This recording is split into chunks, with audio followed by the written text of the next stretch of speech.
ಬನ್ನಿ ಇವತ್ತು ನಮ್ಮ ಹುಡ್ರು ಎಲ್ಲ ಟೈಮಿಂಗ್ ಇಟ್ಟಿದ್ವಿ, ಅದ್ರೊಳಗಡೆ ಚೆನ್ನಾಗಿ ಓಡಿದಾರೆ. ಒಬ್ನು ಶೂ ಇಲ್ದಲೆ 5:13 5:14 ರೇಂಜಿಗೆ ಓಡಿದಾನೆ.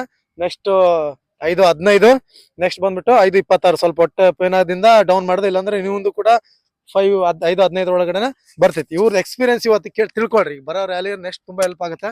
ನಿನ್ ಪ್ರಕಾರ ಹೇಗ್ ಓಡಿದ್ರೆ, ಹೆಂಗ್ ಮಾಡಿದ್ರೆ, ಯಾವ ತರ ಓಡಿದ್ರೆ ಚೆನ್ನಾಗಿರುತ್ತೆ ಇಲ್ಲಿ? ಸರ್ ಗ್ರೌಂಡ್ ಎಲ್ಲ ಚಲೋ ಐತ್ರಿ ಸರ್. 400 ಮೀಟರ್ ಲ್ಯಾಂಪ್ ಐತ್ರಿ ಸರ್. ನಿಮ್ಗೆ ನೀವೆಲ್ಲ ಹೆಂಗ್ ಪ್ರಾಕ್ಟೀಸ್ ಮಾಡ್ರಲ್ಲ ಹಂಗ್ ಪ್ರಾಕ್ಟೀಸ್ ಮಾಡತಕ್ಕಂತೆ ಓಡ್ರಿ, ಚಲೋ ಅನ್ಸುತ್ತೆ. ನೀವು ಶೂ ಮೇಲೆ ಪ್ರಾಕ್ಟೀಸ್ ಮಾಡಿದ್ರೆ ಶೂ ಮೇಲೆ ಓಡ್ರಿ, ಬರೀ ಕಾಲ್ ಮೇಲೆ ಓಡಿದ್ರೆ ಬರೀ ಕಾಲ್ ಮೇಲೆ ಓಡ್ರಿ ಅಂತ ಅಷ್ಟೇ ಹೇಳ್ತೀನಿ. ಚಲೋ ಐತಿ ಗ್ರೌಂಡ್ ಅಂತ ಹೇಳ್ತೀನಿ ಅಷ್ಟೇ. ಚಲೋ ಐತಿ ಗ್ರೌಂಡ್ ಎಲ್ಲ ಚಲೋ ಐತಿ. ಶೂ ಮೇಲೆ ಓಡೋರು ಶೂ ಮೇಲೆ ಓಡ್ರಿ, ಚಲೋ ಐತ್ರಿ ಸರ್.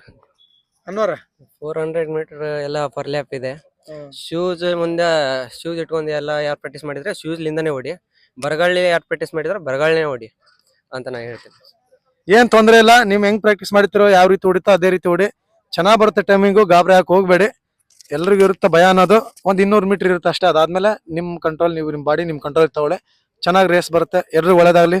ಜೈ ಹಿಂದ್.